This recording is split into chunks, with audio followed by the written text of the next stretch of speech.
Hello my friends, and welcome back to my Media Museum. Today we're going to be looking at the Halloween series of films. This was the very first DVD of Halloween that I acquired back when it came out, and it has the full screen on one side and the widescreen on the other. So this was kind of commonplace in the early days of DVD. People still had a lot of full screen TVs. Hello again. And it was very popular having both versions on the DVDs. So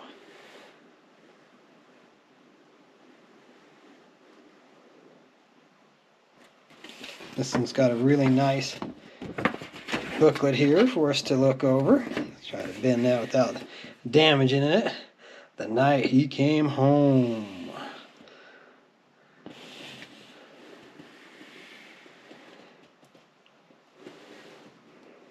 And I did see this in the theaters when it first came out. I was a little young, but I got in and I saw it anyways.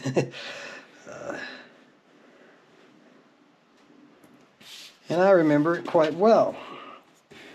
Official movie merchandise. Not just Halloween. They've got stuff here for a couple of different series. We've got the Halloween shirts and Halloween hats. And down here at the bottom you see they've got the Dawn of the Dead, Night of the Living Dead, which also came out on DVD for the first time around the same time. And on the back here, they've got even some more odd stuff, Nosferatu, and anyways, I replaced that version in my collection with this limited edition reissue, which it's probably kind of hard to see. The lenticular cover works actually kind of better on the camera than it does in real life. His mask turns into a pumpkin in the knife, so it's kind of sketchy there. It doesn't work really great.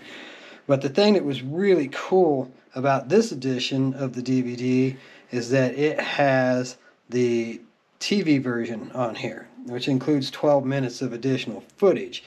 Some of it's probably to make up for some of the footage that had to be cut out, and some of it was just addition to pad it to fit in the time slot. You'll notice I got copy 739. I don't know how many they made because they didn't put it on here. I originally had 731, but the second disc, the TV version disc, was damaged, and I ended up taking it back to the store and exchanging it for another copy. And the clerk would not let me switch the cases because I wanted to. I was like, oh, I want to keep the lower number. And no, you can't do that. So I didn't get to keep the 731 number. And then you'll see here, it's got them highlighted, the chapter stops that have been added to the TV version. And I did remember seeing it on TV, and I did notice that it had some scenes that were not, at that time, on the VHS tape. And I was wondering, hey, what's going on here? You know, Bulletproof's another film, by the way, that has a lot of scenes added in the TV version that have never been released on DVD or even the Blu-ray version of that film. So I would really like to see that corrected sometime, but holding my breath, you know, as it probably will never happen. And of course this looks much nicer than that lenticular cover that didn't really work too well.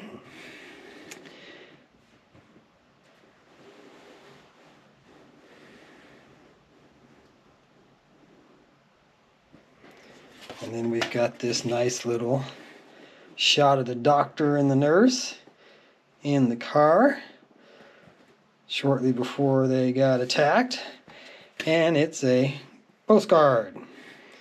I can't imagine who I'd send that to or why I'd want to mess up my DVD's bonus stuff, but somebody probably did. And then I had intended to replace that version with this version, which was the 25th anniversary DiviMax version of the film. But I read a review shortly after purchasing this that the color correction that was used to create this print really didn't set well with the cinematographer. He was not happy at all that they had changed the color palette of the film. So I kind of just set it aside. I have it on the shelf with that limited edition one. That's the one that I usually tend to watch when I want to watch Halloween. But I think I watched this once when I got it. And after reading that, it was kind of, off-putting. But that's kind of cool there to see that just on its own on a black background like that. But it does have a really nice booklet here for us. So that's kind of cool. It's still, I wasn't terribly disappointed that I spent my money buying it, but it didn't replace the copy I had on the shelf for me because of the color issues, the lighting issues, and I don't know if there was a whole lot to that. But that's what I read at the time that the DVD came out, and that's why I didn't see it as an acceptable replacement for my limited edition copy. And that's why I still have both on the shelf.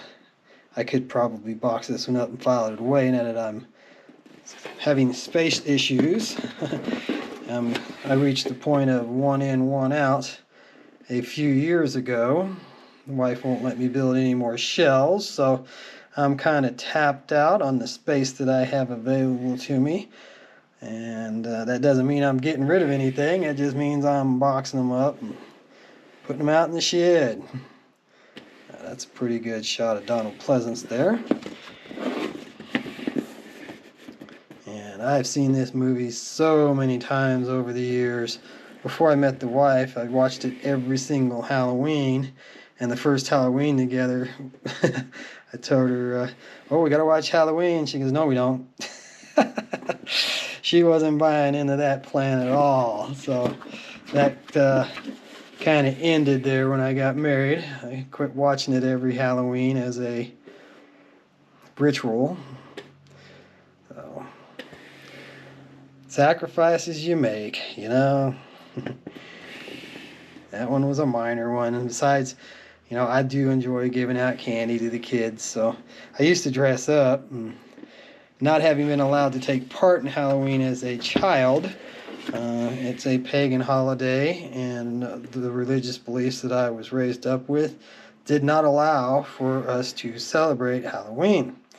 So I never got to go trick-or-treating. I remember Boy Scout troop was going to go to a haunted house, and I faked my mom's signature on the permission slip. She found out about it. She pulled up out in front, yanked my butt out of that line, threw me in the car, took me home.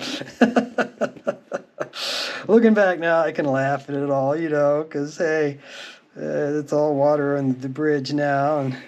But that's the way I was raised, and Halloween was something special to me because of it. So when Halloween come around, I'd spend a small fortune on candy and dress up to give it out to the kids because I thought it was a fun holiday, and I wanted to take part and be a part of it. So that finally covers the first film. And then now I've got two versions of the second film, Halloween 2. This was the first DVD to come out for Halloween 2. It was on Good Times Video in a snapper case. Good Times is long gone now, but there are still a number of their releases on my shelf. They were kind of hit and miss on the quality of their releases. Some of them were pretty good quality. This one I remember being pretty decent. It's probably a non-anamorphic print though, meaning that you'd have to blow it up, zoom it up to get it to fill the screen, and then that way it becomes a little blocky and or grainy. So That's why I replaced this copy when it was put out by Universal and their official version of it, which is what we're going to look at next. And that's this copy right here. And this is what I did replace that Good Times with. And that was the reason why I replaced it, was because it was not an anamorphic print. This one you can see is clearly marked as being an anamorphic print.